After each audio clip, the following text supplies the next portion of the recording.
সেরা 11তে এবার আপনাদের দেখাবো সুন্দরবনের মইপিঠে বাঘের ভয়। স্থানীয়দের দাবি বাঘের পায়ের ছাপ দেখা গিয়েছে, তাই নজরদারি বাড়িয়েছে বন দফতর। বাঘের আতঙ্ক ঝাড়গ্রামেও।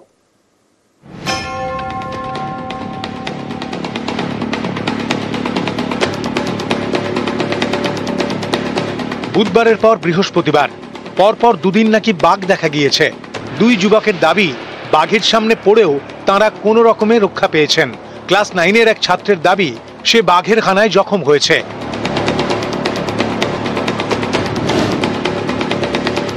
বৃহস্পতিবার রাতে তাকে হাসপাতালে নিয়ে যাওয়া হয়। এরপর থেকেই সুন্দরবনের মইপিঠে বাঘের ভয়। ফোন দেখতে দেখতে আসলাম, আর বাঘটা সঙ্গে সঙ্গে এসে আমার এই কোমরের কাছে থাবাটা বসায়। তো আমি জোরে চেঁচিয়ে উঠেছিলাম। চেঁচিয়ে ওঠার পরে বাঘটা দৌড়ে জঙ্গলে চলে গেল। দাদারা এসে আমাকে আবার নিয়ে গেল। তো বাঘটাকে তো আমি দেখেছিলাম, বাঘটা বিশাল বড়। দক্ষিণ 24 পরগনার কুলতলি ব্লকের মইপিঠ বুধবার থেকে বাঘের ভয়ে কাঁপছে। স্থানীয়দের দাবি ভিজে মাটিতে বাঘের পায়ের ছাপ মিলেছে। এই খবর পেতেই তৎপর হয় বন দফতর। বৃহস্পতিবার রাতেই এক দফা তল্লাশি চালায়। শুক্রবার সকাল থেকে ফের নজরদারি শুরু। রাত পাহারার ব্যবস্থা করে বন দফতর। সন্ধ্যের পর স্থানীয়দের বাড়ির বাইরে বের হতে বারণ করা হয়। চলে মাইকিং। সকল গ্রামবাসীদেরকে সতর্ক থাকার জন্য গুড়গুড়িয়া ভুবনেশ্বরী গ্রাম পঞ্চায়েতের পক্ষ থেকে বিশেষভাবে অনুরোধ করা হচ্ছে।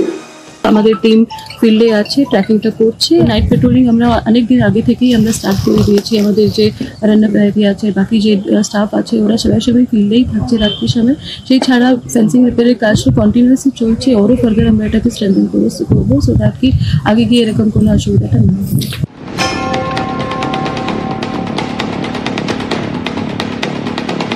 বাঘের ভয় ঝাড়গ্রামেও। ওড়িশার সিমলিপাল টাইগার রিজার্ভ ফরেস্ট। বন দফতর জানিয়েছে সম্প্রতি এখান থেকে জিনাত নামের একটি বাঘ ঢুকে পড়ে ঝাড়গ্রামে। তাকে ওড়িশা ফেরানোর চেষ্টা হচ্ছে। এরই মধ্যে আরেকটি বাঘ ঘিরে আতঙ্ক। বন দফতর জানিয়েছে এই বাঘটিও সিমলিপাল টাইগার রিজার্ভ ফরেস্ট থেকে বেলপাহাড়িতে ঢুকেছে। জিনাতের পর এবার যমুনা। এতে আতঙ্ক ঝাড়গ্রামে। সন্ধ্যে নামলে বাড়ি থেকে তারা কোথায় শহরে কিংবা কোনো বাজারে গিয়ে যাবেন তাও যেতে পারছেন না। ইতিমধ্যে বেলপাহাড়ির এই এলাকায় বাঘ আতঙ্ক মানুষকে গ্রাস করেছে। আতঙ্ক আছেই। জমিনে ওই মানে জঙ্গলের সামনে যে জমি, নিচটাই জমি, তাহলে সেটা তোলার জন্য তো আতঙ্ক থাকবে যে বাঘ যেহেতু আছে। আমি বলবো কি বেশি প্যানিক করার দরকার নেই। তো রাত্রিবেলা যদি ফেরার কোনো প্রয়োজন হবে তো রেঞ্জ অফিসার, বিট অফিসারকে জানাবেন। আমি একটা গাড়ি এসকর্ট এখানে প্রোভাইড করে দেব। আমাদের গাড়ি এখানে থাকবে 24 আওয়ার্স। যেগুলো প্রিকশন লাগবে আমাদের টিম ফুললি প্রিপেয়ার্ড আছে। বন দপ্তরের দাবি যমুনার গলায় জিপিএস ট্র্যাকার লাগানো রয়েছে, তাই নজরদারি চালানো কিছুটা সহজ হচ্ছে। প্রয়োজনে ঘুমপাড়ানি গুলিতে কাবু করার নির্দেশ দেওয়া হয়েছে। তারপর পাঠানো হবে ওড়িশায় নিজের ডেরায়। মইপিঠ থেকে ক্যামেরায় রফিকুল ঢালির সঙ্গে অর্পণ মণ্ডল এবং ঝাড়গ্রাম থেকে রাজু সিং, নিউজ 18 বাংলা।